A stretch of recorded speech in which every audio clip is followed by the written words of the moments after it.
Fluminense e Corinthians, jogo de hoje pela Copa do Brasil, jogo de ida da semifinal, e você vai entender nesse vídeo aqui a importância desse jogo e tudo que você precisa saber sobre a partida e sobre o que o Fluminense precisa fazer, né, para poder alcançar a decisão da Copa do Brasil. Vem comigo depois da vinheta.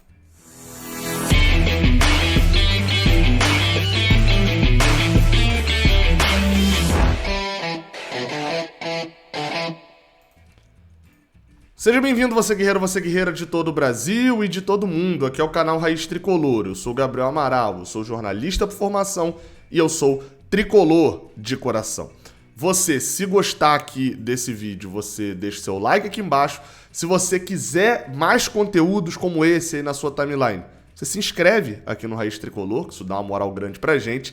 E claro, deixa o seu comentário aqui embaixo com o seu palpite e compartilhe para mais pessoas chegarem por aqui também. Cara, vamos falar de Fluminense e Corinthians, afinal de contas o jogo acontece hoje às 7h30 da noite, jogo cedo, uma merda, toda essa confusão do horário já foi explicado aqui por mim em vídeo, opção da TV, por sinal, na TV teremos a transmissão do Sport TV e do Premier, né, como TV ali diretamente passando, mas você tem uma opção também, se você tem Prime Video, vai ter transmissão também no Prime Video. Aí você fala, pô, Gabriel, o cara vai querer assistir no Prime Video e tal. Pô, para pra pensar que muita gente não tem TV a cabo, cara, e não tem Premier. Aí o cara que vai assistir no futebol com a máxima qualidade, ele deve ter o Prime Video, R$12 e tal.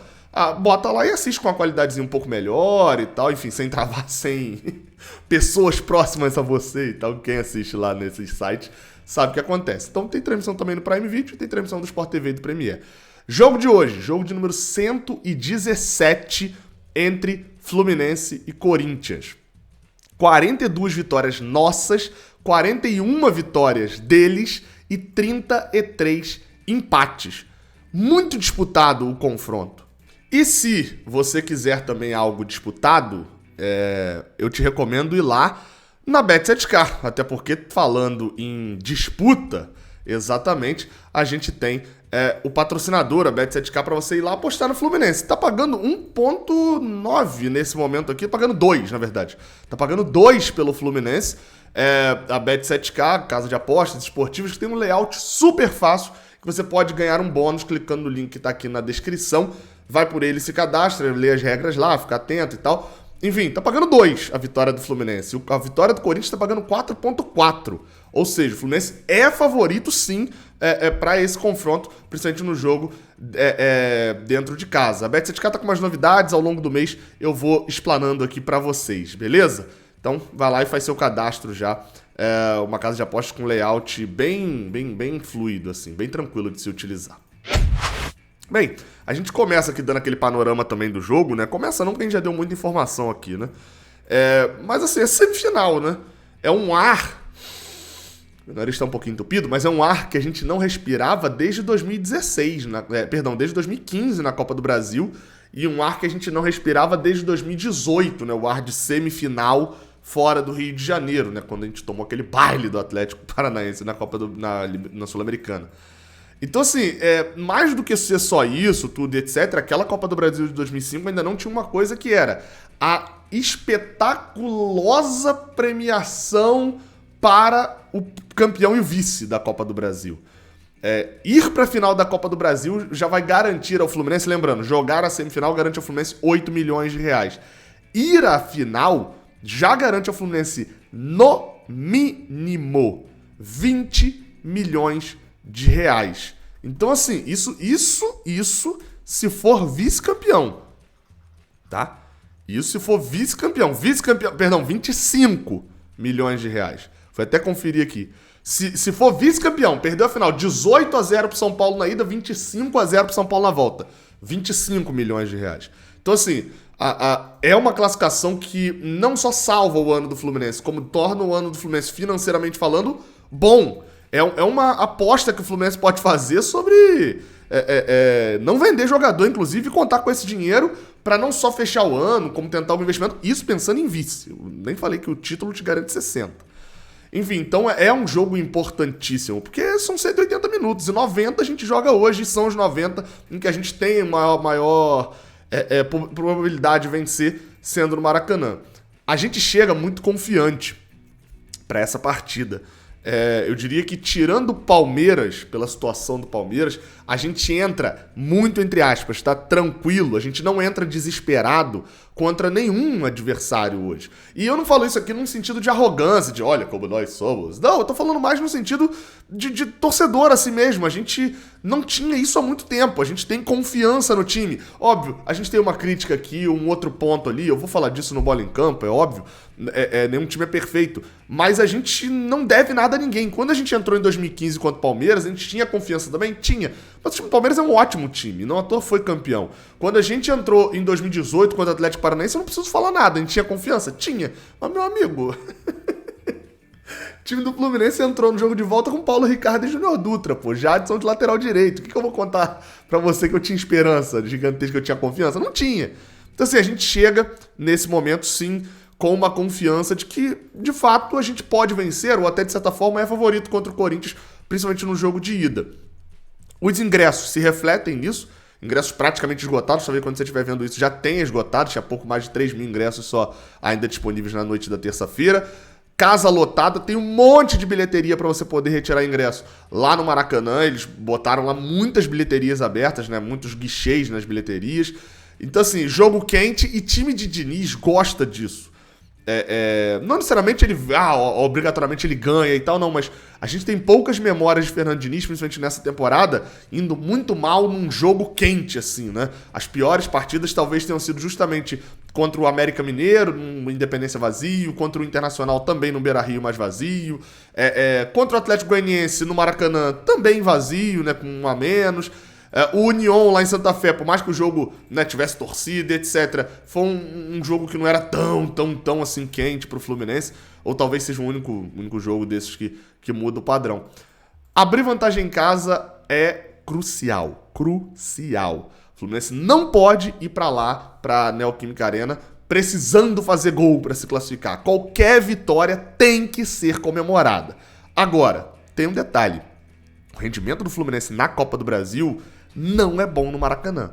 Contra o Vila Nova, a gente tava com o Abel Braga ainda, a gente leva 2 gols na estreia e vai fazer a virada com pênalti na risca da grande área, um segundo gol de puro oportunismo de Germancano. Não sei se tá te lembrando alguma coisa aí, esse roteiro do Vila Nova. E num gol no último minuto com o Fred. Contra o Cruzeiro, a gente, apesar de jogar muito melhor que o Cruzeiro, a gente abre o placar, a gente leva um empate e só faz um gol tendo um a mais o segundo tempo inteiro. E contra o Fortaleza, o mesmo roteiro do Vila Nova. Leva 2-0, consegue chegar ao empate com um pênalti na risca da área e com o gol de oportunismo de Germancano. O desempenho do Fluminense na Copa do Brasil no Maracanã não é bom. Precisa melhorar, porque o que jogou contra Vila Nova, Cruzeiro e Fortaleza não nos garante uma vitória contra o Corinthians. Agora, para melhorar, a gente vai falar agora no Bola em Campo. Vamos lá, Bola em Campo na área. A gente fala aqui agora sobre isso. Vamos botar a escalação e eu vou comentando junto com a escalação. Eu acho mais fácil dessa forma, porque a gente tem alguns comentários para fazer. A escalação é a escalação do ano. Eu diria que se a gente fizer... Eu tenho uma camisa antiga do canal aqui. Quem tem aí essa camisa, né? A galera comprou lá no início ainda, em 2018, que tem a escalação de 2012. E a gente tem decorado. Se perguntar a escalação de 2012, Cavalieri, Bruno, Gum, Leandro Eusébio, Carlinhos, Edinho, Jean, Deco, Thiago Neves, Wellington Nem e Fred. Talvez Sobis no lugar de Wellington Nem ali, alguma coisa assim. Esse é o time base, ainda teria Sobis e Wagner, né? O time base, se o Fluminense for campeão de alguma coisa nesse ano, é Fábio, Samuel Xavier, Nino, Manuel, Caio Paulista, André Nonato, John Arias, Ganso, Matheus Martins e Germancano. Talvez alguém coloque aí Luiz Henrique e tal, mas o time base de Brasileirão e Copa do Brasil é esse daqui. A gente tem algumas questões a comentar. Não vou nem comentar sobre o Caio Paulista, porque todo pré-jogo eu tenho comentado sobre ele. Vou comentar primeiro sobre Nino. Você percebeu que o card de Nino virou prata.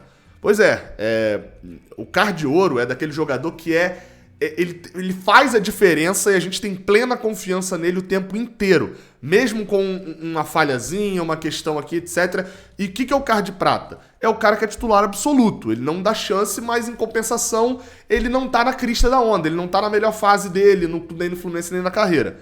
Esse eu acho que combina mais com o Nino, né?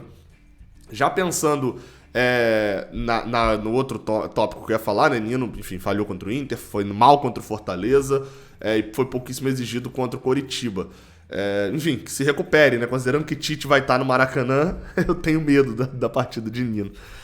Outra aí, ao inverso disso, a gente vai falando de Nonato, alguém que virou card de prata há pouco tempo e vai se tornando uma peça-chave no Fluminense. Diniz tem preferido jogar do lado esquerdo, espetando Samuel Xavier como profundidade, e não o inverso como ele fazia, jogando do lado direito e espetando o Caio Paulista.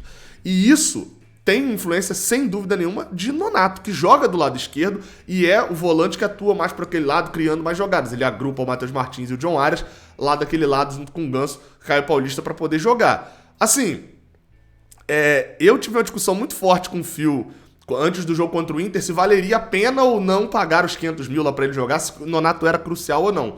Naquele momento, eu tinha certeza absoluta que o Nonato não era. Nesse momento, eu vejo o Nonato como um jogador importante, de grupo. Importante pro grupo, para fazer outros jogadores renderem. Tem sido um jogador importante no Fluminense, sim. E pra mim, eu até mandei isso lá pro cara do Papo Fiel, né, que pediu um vídeo sobre o Fluminense. Eu falei, cara, o segredo do Fluminense não tá em marcar a saída de bola em André. Porque é a mesma coisa você falar, não, marca o Ronaldinho Gaúcho de 2005, você marcou ele e acabou o Barcelona. Pô, marca então, né? Marcar André é difícil, né? Comparando a Ronaldinho, mas enfim. Marcar André é difícil porque ele é um jogador fora de série. A saída de bola do Fluminense morre quando se marca Nonato. Porque o André fica sozinho pra jogar e tem essa dificuldade na saída. Então, o mapa da mina, talvez pro Corinthians, na saída de bola, e foi o que o Internacional teria feito muito bem ali se Nonato tivesse campo? Não sei, mas teve uma facilidade fazendo em cima de Martinelli. Não dá pra levar em conta o jogo do Brasileirão contra eles, mas o Corinthians, eu gravei um vídeo aqui pro canal com o Careca, né, o Careca Bertalha, do Análise Fiel, que é outro, né, é um Twitter. Tá aqui a prévia da partida, e ele até falou que o Corinthians joga meio que num 4-1-4-1. Eu fui assisti boa parte do jogo do Corinthians contra o Atlético Goianiense. Um outro formato, né? Ali o Atlético Goianiense estava com a bunda na parede, a gente não vai jogar assim, é óbvio, mas é muito claro esse 4-1-4-1 do Corinthians. Vai dificultar, e isso dificulta o John Arias jogar entre as linhas, porque o Vera ou o Duqueiroz vão estar sempre ali entre a zaga e a outra linha de 4 jogadores do Corinthians, vai atrapalhar essa jogada que o John Arias fez muito bem, inclusive no outro jogo. O Fluminense vai apostar em quê com o Diniz? Saída curta, aglomerando de um lado na defesa para poder espetar um jogador pelo meio, aí pode ser o John Arias, o Matheus Martins, ou até o Nonato, para sair em velocidade e distribuir a bola. Pode acontecer, isso aconteceu muito contra o Atlético Mineiro, quando eles marcaram alto, mas não ficaram compactos. Vai ter lançamento em velocidade, foi algo que a gente explorou em algumas partidas, esse lançamento na velocidade para Germancano e Matheus Martins, inclusive contra o Fortaleza. No jogo de lá, principalmente. Não sei, é uma opção, né? Os zagueiros do Corinthians são altos, mas não são muito rápidos, Balbuena e o Gil. Não sei exatamente qual tipo de tática, qual tentativa de jogo o Diniz vai fazer. Mas espero que seja algo novo e interessante. Sobre o time deles, Roger Guedes vem pela esquerda, mas também cai pela direita e se movimenta muito, né? É um ponto bom de velocidade deles, se movimenta muito, meio que faz o que John Arias faz no Fluminense, por várias vezes, só que tem uma batida de fora da área espetacular. Pode ser preocupante, Roger Guedes, se ele centralizar, porque ele é rápido e bate bem. Yuri Alberto apareceu para jogar e por algumas vezes, inclusive, resolveu o problema de Roger Guedes não voltar para marcar. O Yuri Alberto solidariza voltando para acompanhar alguns jogadores enquanto o Roger Guedes fica. Renato Gaúcho... Eita, mas toda hora eu confundo Renato Augusto com Renato Gaúcho. Renato Augusto é tipo um Ganso, né? Acha um passe, um cruzamento da cartola e tem um nível, é diferenciado. Enfim, fica a dúvida. Até onde Yuri Alberto e Roger Guedes vão aguentar marcar a ponta do Fluminense, marcar o lado direito do Fluminense, que é muito forte com Samuel Xavier. Pode ser esse o caminho, se o Fluminense tiver a bola, cansar o time do Corinthians sem a bola. É uma opção. Vamos ver qual que o Diniz vai utilizar. Sobre jogadores pendurados, muita gente me perguntou, André tá suspenso? Não, André só tomou 2 amarelos. Mas André, Manuel e Ganso, 3 titulares, estão pendurados com 2 cartões amarelos. Vou repetir, Manuel, Ganso e André. Se eles tomarem um amarelo hoje, eles não jogam na Neoquímica Arena. Isso é pra gente ficar muito de olho, porque são 3 jogadores muito importantes pro esquema do Fluminense, ainda mais quando a gente lembra que o reserva de Manuel hoje é Felipe Melo. Cantígio é o único o único jogador do Corinthians que está pendurado com 2 amarelos. Eles não correm risco de perder um outro jogador para o jogo de volta por terceiro cartão amarelo. E o Cantígio hoje é reserva. Isso porque a escalação do Corinthians, a provável escalação é Cássio, Fagner, Gil, Balbuena, Fábio Santos, Duqueiroz. É esse jogador 1, né, do 4-1-4-1, mas ele fica revezando com Vera às vezes. A linha de 4 jogadores, com Vera, Renato Augusto, Mosquito ou Adson, deve ser o Mosquito pela direita, enfim, mas não tem nenhuma certeza, e Roger Guedes. No ataque, Yuri Alberto, esse é o provável time do Vitor Pereira. Vamos falar de arbitragem agora, isso porque o árbitro desta partida é o senhor Ramon Abate Abel. Ramon Abate Abel de Santa Catarina. Você fala, eu conheço esse nome, não me é estranho. Exatamente, porque ele apitou Fluminense e Inter. Inter e Fluminense, né, 2 semanas atrás, 1 semana e meia atrás, o 3-0 lá no Sul. Ele tem 5 jogos do Fluminense em que ele apitou. É o árbitro... Eu vou relembrar a mesma coisa que eu acabei de falar 1 semana e pouco atrás, né? O árbitro que anulou aquele gol lá contra o Cuiabá, o gol de Nonato no ano passado. Ele tem ganhado muita moral com a comissão de arbitragem. Pra você ver, assim, a lista de jogos que ele apitou, tá? Os últimos jogos. Ele vai apitar a semifinal Fluminense-Corinthians. Apitou somente Palmeiras e Flamengo no último domingo. Apitou Internacional e Fluminense, ou seja, só jogo de G6, ó. São Paulo e Flamengo, Atlético Mineiro e Corinthians, Santos e Botafogo, né? Atlético Paranaense e Internacional, Corinthians e Flamengo. Então, assim, ele tem apitado toda a rodada praticamente e só jogos grandes. Vamos ver, né? Espero que não seja assunto depois da partida, a arbitragem do senhor Ramon Abate Abel. E hoje estaremos no Maracanã. É claro que vamos estar no Maracanã. Você pode acompanhar a nossa transmissão aqui mesmo no YouTube. Transmissão aberta 1 hora antes, 6h30. Vai estar sol, será? Não sei. Talvez seja ainda sol no Maracanã. A gente já vai estar abrindo a live para poder falar bastante desse jogo e fazer a transmissão. Ai, Gabriel, o Sport TV, a narração, eu não gosto. Liga no Sport TV e liga aqui na live. Eu te garanto, não tem delay nenhum. Tem delay deles. A minha live chega primeiro na sua casa do que qualquer canal em HD. Te garanto isso. Faz o teste hoje só.